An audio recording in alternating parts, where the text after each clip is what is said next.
할렐루야. 오늘 말씀의 제목은 하나님은 과연 여기 계신다라는 제목으로 하나님 말씀 나누겠습니다.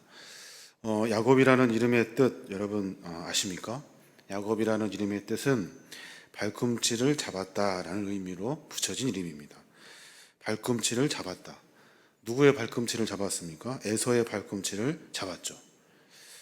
내가 걸어가는데 누군가 내 발꿈치를 잡으면 기분이 어떨 것 같습니까? 상당히 기분이 나쁠 것 같아요. 또 발 뒤꿈치를 잡히면 넘어지게 되죠. 야곱은 이름과 같이 늘 다른 사람의 발꿈치를 잡고 다른 사람의 뒤통수를 치면서 늘 누군가에게 피해를 주면서 자신의 안위를 추구하는 삶을 살았던 그런 사람입니다. 태어날 때는 형 에서의 발꿈치를 잡았고 그리고 커서는 팥죽을 하나 쏘아가지고 마치 약 올리듯이 팥죽으로 형의 장자권을 삽니다. 아버지 이삭의 임종이 가까웠을 때 어머니 리브가와 함께 늙고 보이지 않는 아버지를 속여가지고 장자의 축복을 가로챕니다. 바담 아람에서 외삼촌 라반 집에서는 본인이 원하지 않았지만 4명의 여인으로부터 12아들과 딸 하나를 얻습니다. 그러면서 살아요. 외삼촌에게 품삯을 받지 못한 상황을 근거로 삼아가지고 자기가 터득한 이상한 방법으로 자기의 재산을 늘리는 사람입니다. 거기에다가 라헬이 훔쳐온 드라빔까지 얻어가지고 고향으로 귀환하는 그런 사람입니다. 인생을 가만히 들여다보면 처음부터 끝까지 다른 사람들 이렇게 뒤꿈치를 잡고 다른 사람들을 속이면서 살았던 사람이 바로 야곱입니다. 또 그렇다고 해서 삶을 살아가는 야곱의 인생을 속이는 사람, 그리고 사기꾼이라고 이렇게 이름을 붙여가지고 폄하하는 것도 또 바람직하지 않은 것 같아요. 왜냐하면 그도 나름대로 열심히 살았잖아요. 뭔가 자기의 그 열쇠를 만회해 보려고 최선의 노력을 다한 사람이에요. 최종적으로는 이스라엘이라는 이름을 하나님께 받았고 그 이름의 뜻처럼 하나님과 겨루어 이긴 사람이에요. 하나님의 축복을 얻어낸 이스라엘 민족의 조상으로 우뚝 자리매김한 사람인 겁니다. 결과는 좋아요. 결과는. 그런데 그런 결과를 얻기까지 그가 살아온 인생사는 단순하지가 않다는 거예요. 인과응보라고 죠. 뿌린 대로 거둔다고 야곱은 가족을 피하여 도망자 신세로 평생을 삽니다. 고단한 인생길을 살게 되는 거예요. 형을 속이고 아버지를 속이고 형의 분노에 피하여 야곱은 삼촌 집에 갑니다. 거기에서 20년 넘게 아주 죽으라고 고생하며 일만 하는 거예요. 생각해보면 야곱과 같은 인생, 그 인생을 우리가 살고 있는 것 같아요. 늘 피해의식에 사로잡혀가지고 그것을 좀 만회해 보려고 머리 쓰고 고민하고 많은 일들을 합니다. 근데 그 일이 결국에는 다른 사람을 속이게 하고 다른 사람을 힘들게 하고 생각해보면 늘 내 욕심이 앞섰던 것 같아요. 야곱같이 우리도 그렇게 살았던 것 같아요. 그럼에도 야곱이 은혜를 받은 것처럼 우리도 야곱이 받았던 그 은혜를 만나려고 자기의 상황과 자기가 살았던 삶은 뒤로 다 놓고 야곱같이 하나님의 은혜를 누리고 싶어가지고 오늘도 야곱의 인생을 기웃거리고 있는 거예요. 생각해봤어요. 어떻게 은혜 받을 자격이 없는 야곱이 하나님의 은혜를 받았을까? 어떻게 은혜를 받을 만한 자격이 없는 야곱이 하나님의 은혜를 받았냐는 거예요. 야곱은 잔꾀를 부려가지고 에서의 축복을 가로채죠. 가족도 속였어요. 그리고 죽음을 기다리는 아버지도 역시 속였어요. 그런 나쁜 사람이 어떻게 하나님의 은혜를 받을 수 있습니까? 야곱은 아버지 이삭에게 장자에게만 내려오는 축복을 받았다고요. 그리고 베델에서 하나님의 은혜로 말미암아 하나님이 직접 축복의 말씀을 해주셔요. 내 자손이 땅의 티끌같이 되어가지고 서쪽, 동쪽, 북쪽, 남쪽으로 퍼져갈 거래요. 땅의 모든 족속이 너와 내 자손으로 말미암아 복을 받게 될 것이래요. 너를 통해서 복을 받는다는 거예요. 창세기 28장 15절에는 내가 너와 함께 있어 내가 어디로 가든지 너를 지키며 너를 이끌어 이 땅으로 돌아오게 할지라. 내가 내게 허락한 것을 다 이루기까지 너를 떠나지 아니하리라 하신지라. 하나님이 야곱에게 직접 나타나셔가지고 네가 어느 쪽으로 가든지 너의 자손들을 말미암아 복을 받게 될 것이고 내가 너를 지켜줄 거야. 항상 너와 함께 할 거야. 절대로 내가 너를 떠나지 않을 거라고 약속해주고 계시는 거예요. 어떻게 은혜 받을 만한 자격이 없는 야곱이 이런 은혜를 받았냐는 거예요. 저는 이 질문을 가지고 고민해 봤어요. 우리도 인생이 야곱 같은 인생인데 우리가 그 은혜의 원리를 좀 알면 우리도 은혜를 받을 거 아니에요? 하나님의 축복을 받을 거 아니에요? 근데 생각해 보니까 질문이 틀린 것 같아요. 질문이 은혜 받을 자격이 없는 야곱이라는 선입견을 그 안에 집어넣고 해답을 찾으려고 하니까 해답을 찾을 수가 없어요. 은혜 받을 자격이 없는 야곱이 은혜 받을 자격이 있는지 없는지는, 하나님의 축복을 받을 자격이 있는지 없는지는 내가 판단하는 것이 아니라 하나님이 판단하셔야 하는 일이잖아요. 에서와 야곱 중에 누가 더 하나님의 축복을 받기에 합당한 사람인지는 내가 판단하는 것이 아니라 하나님이 판단할 일인 거예요. 근데 우리는 매번 은혜 받을 만한 사람이 있다고 생각하고 은혜 받을 만한 일을 해야 된다고 생각을 해요. 말라기 1장 2절부터 보면 그렇게 말해요. 에서는 야곱의 형이 아니냐. 그러나 내가 야곱을 사랑하였고 에서는 미워하였으며 라고 말합니다. 생각해 보면 흉악한 야곱을, 아버지를 속이고 형을 속이고 그리고 삼촌을 속인 그 야곱이 어떻게 하나님의 사랑을 받을 만하냐는 거예요. 이것도 역시 선택은 하나님께 달려 있는 거예요. 우리가 판단할 일이 아닙니다. 사람들이 보기에 자격을 갖춘 사람, 도덕적으로 허물이 없이 완벽한 사람, 이 사람에게만 하나님의 은혜가 내려져야 한다는 생각은 우리 생각인 거예요. 우리 생각. 사실은 그렇지 않아요. 사회에서 실패한 사람, 죄인들, 소외된 사람들이 더 많은 은혜를 체험하는 것을 우리는 성경을 통해 알 수가 있어요. 이런 것들은 기독교 신앙과 신학에 아주 정면으로 배치되는 질문이에요. 어떻게 은혜 받을 자격이 없는 야곱이 은혜를 받았느냐가 아니라 하나님이 야곱에게 은혜를 주신 거예요. 하나님이 야곱에게 은혜를 주신 거예요. 내가 생각하기에 야곱 같은 사람은 평생 벌을 받아야 되는데 하나님이 그에게 은혜를 주신 거예요. 그것을 누가 뭐라고 할 수 있겠습니까? 원래 우리는 은혜 받을 만한 자격이 없는 사람이잖아요.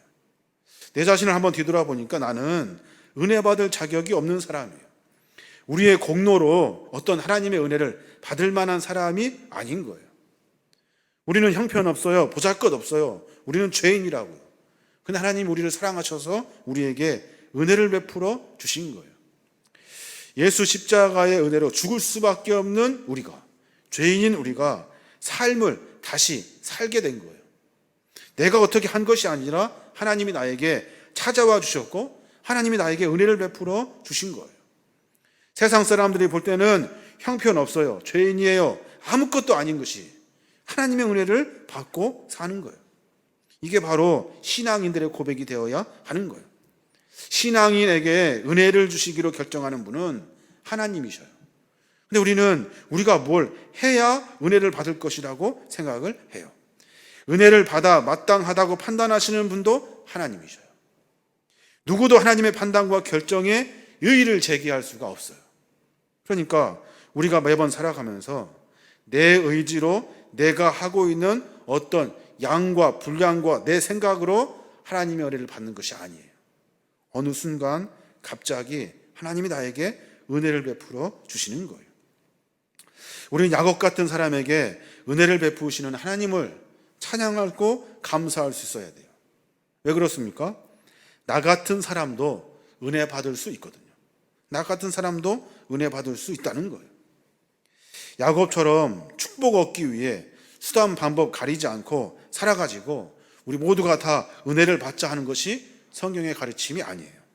성경은 축복을 받을 수 없는 야곱 같은 우리가 하나님의 축복과 은혜를 받는 이야기를 하고 있는 거예요. 운명은 그 주인이 하나님이시래요. 운명은 그 주인의 주인이 하나님이신 거예요. 사람은 각자 운명에 따라 살 수밖에 없어요. 그러니까 주어진 여건과 상황에 늘 감사하면서 기쁜 마음으로 그것을 다 받아들이고 포용하면서 살아야 하는 거예요. 상황과 조건, 은혜의 자리로 가게 하는 것이 아니에요. 이 모든 것은 다 받아들이고 하나님이 은혜 부어주실 때를 기다리는 거예요. 은퇴하신 목사님에게 전화한 적이 있습니다. 목사님, 열심히 살다가 코로나를 만났습니다. 그래서 힘든가? 하고 저에게 물어요. 예, 목사님, 힘이 들어요. 교회도 계속해서 힘들어질 것 같아요. 근데 목사님이 하신 말씀이 뭐라고 말씀하시냐면, 은혜가 사람 생각으로 되는가? 그러셨어요. 은혜가 사람 생각으로 되는가? 어려울 때 아무도 축복받을 수 없다고 생각할 때, 어렵다고 말할 때 하나님이 하시면 하시는 거야. 은혜가 사람 생각으로 되는가? 코로나로 교회의 위기라고 모두가 말합니다. 그것은 사람 생각이에요. 하나님이 하실 것을 기대하는 거죠. 하나님이 우리에게 은혜를 베풀어 주시면 그 은혜를 받는 거예요. 그러면서 하시는 말씀이, 나는 6.25를 겪으면서 일사후퇴를 만났고, 민주화를 위해서 굶어가며 퇴학당하면서 데모했고, IMF 때는 자살하는 교인들과 아파하는 교인들과 함께 같이 목회를 하셨대요. 지금 생각하면 그때는 참 힘들었는데 그 모든 것이 다 은혜였대요. 은혜는 받을 만한 조건과 상황, 사람이 받는 것이 아니라 하나님이 주시는 거예요. 내 형편과 내 상황이 어떻든지 간에 상관없어요. 하나님이 주시는 거예요. 죄 많지만, 형편없지만, 지금 내가 어렵지만 하나님이 은혜 부어주시면 은혜 받는 거예요. 어떻게 우리가 이렇게 살 수 있습니까? 어렵습니다. 힘들다고 말하지만 그것도 역시 우리 생각인 거예요. 하나님이 은혜 부어주시면 은혜 받게 되는 거예요. 우리는 고난과 역경을 처했을 때 어느 순간 갑자기 하나님의 은혜를 입을 수도 있어요. 그 입을 수도 있다는 희망과 믿음을 간직하고 삶을 묵묵히 살아내야 하는 거예요. 야곱은 은혜 받을 만한 사람이 아니에요. 그런데 하나님이 은혜를 부어 주셨어요. 왜 은혜를 받았는지, 어떻게 받았는지 물론 성경을 통해서 공부하고 연구할 수 있어요. 근데 중요한 것은 하나님이 하신 거예요. 흉악한 사람에게도 하나님이 은혜를 베풀어 주신 거예요. 이거는 하나님의 일이 되는 거예요. 또 한 가지 우리가 고민해 봐야 되는데, 하나님이 은혜를 베풀어 주셨단 말이에요. 근데 하나님이 은혜를 언제 베풀어 줬냐는 거예요. 언제? 어디에서? 오늘 보니까 베델이라는 곳에서 하나님이 은혜를 베풀어 주셨어요. 베델, 여러분, 베델 굉장한 곳이라고 생각할 수 있는데, 하지만 베델은 특이한 곳이 아니에요. 특별한 곳이 아니에요. 수많은 사람들이 지나가다가 그냥 무심코 쉬어가는 길목, 그런 길목에 그런 평범한 곳이 베델이에요. 우리가 하나님의 은혜와 축복을 결정할 수 없는 것과 마찬가지로 하나님의 임재는 장소와 시간도 우리가 결정할 수 없어요. 어느 곳에서 어느 순간에 하나님이 우리에게 은혜를 베풀어 주신다고요. 가만히 생각해 보니까 야곱은 꿈 가운데 하나님이 나타나셨어요. 꿈꾸다가 나타나셨다고요. 축복의 말씀을 해주셨어요. 그래서 그곳을 베델이라고 하고 하나님의 집, 하나님의 특별한 문이 있는 곳이라고 이야기한다고요. 근데 그 베델이 일상 속에 있는 평범한 장소가 되는 거예요. 수련의 주제를 보면 막 베델로 올라가자, 우리 모두가 다 그렇게 말했다고요. 근데 사실은 베델은 보통 장소인 거예요. 보통 장소, 주제를 바꿔야 돼요. 어떻게 바꿔야 되냐면 평소에나 잘하자. 평소에 하나님을 만나자. 그곳에서 하나님을 만나자. 내 자리에서 만나자라고 바꿔야 돼요. 특별한 장소가 아니에요. 우리가 깨닫지 못하고 잠들어 있는 순간에 하나님 우리에게 찾아와 주셔요. 우리가 그곳이 별것이 아니라고 생각하는 그 자리에서 하나님 우리에게 은혜를 베풀어 주셔요. 아무것도 아닌 것 같은데 그곳에서 하나님의 임재를 만난다고요. 평소에 평범한 일상 가운데 하나님 우리에게 은혜를 베풀어 주셔요. 그러니까 우리가 보고 듣고 느끼고 생각하고 고민하고 부닥치고 만나고 하는 순간에 하나님의 은혜를 만나게 되는 거예요. 그러니까 어떻게 살아야 됩니까? 그 평상시의 일상이 거룩하고 소중하게 여기면서 살아야 하는 거예요. 평범한 일상이 코로나로 인해서 완전히 다 없어져 버렸어요. 사라져 버렸어요. 평범한 일상이 얼마나 소중한지를 깨닫게 되었다고요. 저희 애들이 학교에 못 갑니다. 집에만 계속 있어요. 근데 애들이 서서히 이상해져요. 심심하다고 말하고 아주 답답해서 힘들어해요. 아빠 놀아줘. 이것이 아주 그냥 입에 붙었어요. 아주 힘들어요. 평상의 일상을 우리가 잃어버렸다고요. 그러니까 그 일상 속에서 하나님의 은혜를 만날 수 있게 되어야 하는 거예요. 평범했을 때는 학교도 가고 평범했을 때는 놀이터도 놀러 가고 그랬을 거란 말이에요. 그런데 그것이 모두가 다 막혔어요. 평범한 일상이 얼마나 중요한지 우리가 깨닫게 되는 거예요. 야곱도 마찬가지. 베델에서 특별한 장소가 아니에요. 베델은 지나가다 쉬는 곳이라고요. 거기에서 하나님의 은혜를 만나요. 레위기 19장 2절에 보면 그런 말씀 있잖아요. 너희는 거룩하라. 이는 다 여호와 너희 하나님이 거룩함이니라 라고 말씀하십니다. 너희는 거룩하래요. 너희는 거룩하라. 이 말이 무슨 말입니까? 너 거룩하라 라는 말은 나 거룩해졌다가 아니라 내 일상을 거룩하게 만들어라 하시는 하나님의 말씀이에요. 내가 거룩해요. 그러면 내 일상도 자연스럽게 거룩해지는 거예요. 일상을 거룩하게 살아가도록 말씀하시는 거예요. 일상을 거룩하게 사는 방법이 뭘까요? 일상을 거룩하게 사는 방법. 일상 속에서 언제 찾아오실지 모르는 하나님의 임재와 그 현존에 민감하는 수밖에 없어요. 그냥 막 살아가는 것이 아니에요. 그냥 막 하나님이 안 계시겠지 생각하면서 일상을 막 살아가는 것이 아니라 그 순간에 어느 순간에 하나님이 나타나셔서 나에게 은혜를 베푸실지 모른다는 일상 속에서의 민감함을 가져야 하는 거예요. 매 순간마다 하나님의 인재를 사모하면서 살아야 하는 거예요. 성경은 그래서 손님이나 지나가는 행인에게 선의를 베풀 때 천사를 대접하는 것이라고 말하고 있어요. 줄이고 목마른 자에게 식량과 물을 공급하는 것이 주님을 먹이고 섬기는 일이라고 가르쳐주고 있어요. 일상의 거룩함을 만나는 길은 우리의 일상 속에서 영적인 민감함을 가지고 살 수 있도록 살으라고 우리에게 명령해주고 계시는 거예요. 그럴 때 어느 순간에 하나님의 은혜를 만나게 되고 나를 만나주신 하나님으로 하여금 내가 하나님을 찬송하고 감사하게 되는 거예요. 그게 바로 그리스도의 삶이 되는 거예요. 우리의 일상은 애당초부터 신성하고 거룩한 곳이라고 생각하면서 살아야 하는 거예요.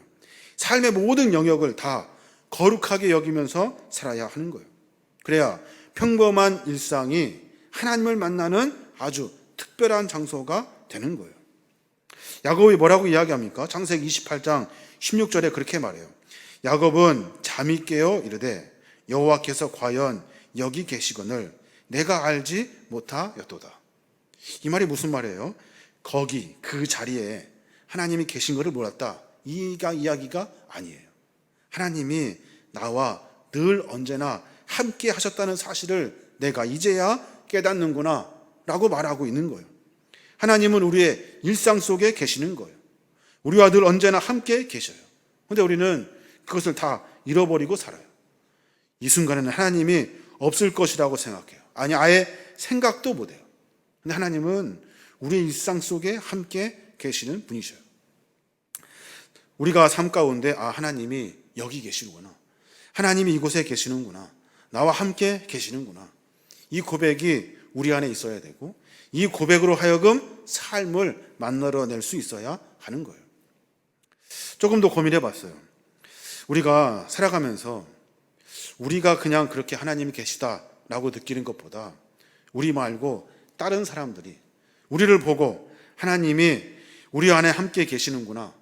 그러니까 다른 사람이 우리를 보고 하나님이 너와 함께 계시는구나 라고 말하고 고백할 수 있는 삶을 살아야 되지 않을까 라는 생각이 들어요. 우리가 이 땅에 존재하는 이유가 뭡니까? 우리가 이 땅에 살아가는 존재의 목적은 하나님을 영화롭게 하는 일이에요. 하나님을 영화롭게 하는 일, 하나님께 영광을 돌리는 일은 구체적으로 말해서 하나님이 살아계시다는 사실을 우리가 다른 사람들에게 보여주는 일이에요. 다른 사람이 우리를 보고 하나님이 살아계심을 고백할 수 있어야 하는 거예요. 이 삶이 사실은 어려워요. 우리 계림교회가 계림동에 있습니다. 지역 주민의 많은 사람들이 계림교회 그 사람들을 통해서 하나님을 만날 수 있어야 하는 거예요. 우리가 각자 있는 자리, 그 자리에서 우리 이웃, 하나님을 알지 못하는 많은 사람들이 우리를 통해서 하나님을 만날 수 있어야 하는 거예요. 그러려면 우리 삶을 점검해야 하는 거예요. 우리 삶은 하나님이 안 계신 삶이 아니라 하나님이 계신, 평상시에 늘 나와 함께 계시는 그 하나님을 고백하면서 살아야 한다는 거예요. 베드로가 특별히 우리에게 그렇게 가르쳐줘요. 베드로전 4장 8절부터 11절 말씀인데 제가 한번 읽어볼게요. 무엇보다도 뜨겁게 서로 사랑할지니, 뜨겁게 사랑하래요. 사랑은 허다한 죄를 덮느니라. 서로 대접하기를 원망 없이 하고 각각 은사를 받은 대로 여러 가지 은혜를 맡은 선한 청지기 같이 서로 봉사하라. 만일 누가 말하려면 하나님의 말씀을 하는 것 같이 하고, 누가 봉사하려면 하나님이 공급하시는 힘으로 하는 것 같이 하라. 이는 범사에 예수 그리스도를 말미암아 하나님이 영광을 받으시게 하려 함이니 그에게 영광과 권능이 세세무궁하도록 있느니라. 이 말이 무슨 말입니까? 우리가 삶 가운데 그리스도인으로 산다는 것은 결론적으로 하나님이 우리를 통해서 영광을 받으시려고 하는 거래요. 우리가 그리스도에 산다는 것은 그에게 영광과 권능과 능력이 세세 영원하다는 사실을 다른 이에게 가르쳐 주려고 하신 거예요. 그래서 서로 사랑하래요. 서로 대접하래요. 서로 봉사하래요. 그리고 서로 매번 하나님께 영광을 돌리는 삶을 살으래요. 어렵고 복잡한 이야기 같지만 우리를 통해서 다른 사람들이 하나님의 사랑을 깨달을 수 있도록 우리의 삶을 점검해야 하는 겁니다. 자, 여러분, 코로나19 시대를 지내고 있습니다. 우리는 코로나19 시대를 지나서 이제 코로나 이후의 시대를 살게 될 겁니다. 이제 더 누가 그리스도인인지 분별되게 될 거예요. 이제 더 누가 하나님과 함께하는 사람인지를 많은 사람들이 알게 될 거예요. 누가 은혜 받을 사람인지, 누가 하나님의 은혜로 말미암아 하나님께 감사하는 사람인지 구별할 때가 온다고요. 왔다고요. 그러니까 우리가 전에 했던 생각대로 내 뜻대로 내 마음대로 살아가는 것이 아니라 그리스도의 삶의 모습을 점검해 봐야 하는 거예요. 그 목사님과 통화하면서 그 목사님이 살아셨던 인생의 여러 가지 문제들을 이야기할 때 생각해 보니까 지금 제가 겪는 일보다는 훨씬 많은 일을 겪으셨더라고요. 그때 그 순간에 그 일을 하나님이 맡겨주신 사명으로 삶을 살아내신 거예요. 그러면서 그것이 하나님의 은혜였대요. 무슨 그게 하나님의 은혜입니까? 전쟁으로 수많은 사람들이 다 죽어가는데 그것이 어떻게 은혜가 될 수 있어요? 그런데 은혜래요. 자기에게 주신 하나님의 은혜래요. 그래서 은혜는 사람이 어떻게 하는 것이 아니래요. 하나님이 주신다는 거예요. 사랑하는 여러분, 우리는 일상 속에서 베델의 삶을 살아야 돼요. 일상 속에서 하나님이 살아계심을 고백할 수 있는 베델을 의식하며 살아야 하는 거예요. 그래야 하나님의 은혜를 만나게 되는 거예요. 그리고 마지막 말씀드린 것처럼 하나님이 우리 일상에 계시다면 나만 혼자 고백하는 것이 아니라 다른 사람이 나를 보고 하나님이 살아계시다는 것을 알 수 있도록 우리의 삶을 점검해야 하는 겁니다. 사랑하는 여러분, 더욱더 우리의 삶의 본질, 신앙의 본질, 신앙인이 해야 될 일들을 다시 고민해 봐야 하는 겁니다. 멤버십이라는 단어가 있습니다. 멤버십이라는 단어는 그 목적과 어떤 의식을 가지고 함께 힘을 모으는 사람을 말합니다. 그리스도인은 예수 그리스도의 제자예요. 다시 말해서 예수 그리스도의 멤버십이에요. 예수 그리스도의 제자라고요. 그의 제자는 예수님이 어렵고 힘든 일을 하셨음에도 불구하고 우리에게 그것을 다시 맡겨주신 거예요. 내가 했던 일을 너희가 한번 해봐라. 이 일이 그치지 아니하도록 계속해 주어라. 그때 우리는 그리스도인이 되는 거예요. 그래서 그리스도인은 매번 예수 그리스도가 무엇을 하셨는지, 하나님이 무엇을 원하시는지를 고민하는 사람이 되어야 하는 거예요. 일상 속에서 적당히 살아가는 삶의 모습을 다 버려내야 하는 거예요. 일상 속에서 어느 순간에 내가 뭘 자랑하려고 하는 것들도 다 내려놔야 하는 거예요. 분명히 우리에게 명령하신 하나님의 거룩한 명령을 가지고 순간순간 살아야 하는 겁니다. 우리는 그리스도인입니다. 우리는 하나님이 우리에게 맡겨주신 사명이 있어요. 사명을 맡은 자가 그리스도인이 되는 거예요. 그냥 그것을 쉽게 생각하는 것이 아니라 우리의 인생, 그러니까 죽을 때까지 나에게 맡겨주신 하나님의 사명이 되는 거예요. 이 일들을 묵묵히 감당하며 살아가는 겁니다. 코로나로 인해서 우리가 지금 다 흩어져 있지만 이제 우리가 다시 모여서 함께 예배하고 함께 하나님 나라의 거룩한 사명을 감당할 때 이제 훈련된, 우리 안에 묵상이 된, 우리 안에 각오와 결단이 되어 있는 그리스도인들로 다시 모여야 하는 거예요. 그때 하나님이 원하시는, 하나님이 그 마음 가운데 품으셨던 온 인류를 향한 거룩한 구원의 메시지를 우리가 열심히 전할 수 있게 되는 거예요. 저와 여러분이 그런 삶을 살아낼 수 있도록 우리의 신앙의 본질을 다시 한번 점검하고 나아가시는 거룩한 믿음의 종들 되시길 바랍니다.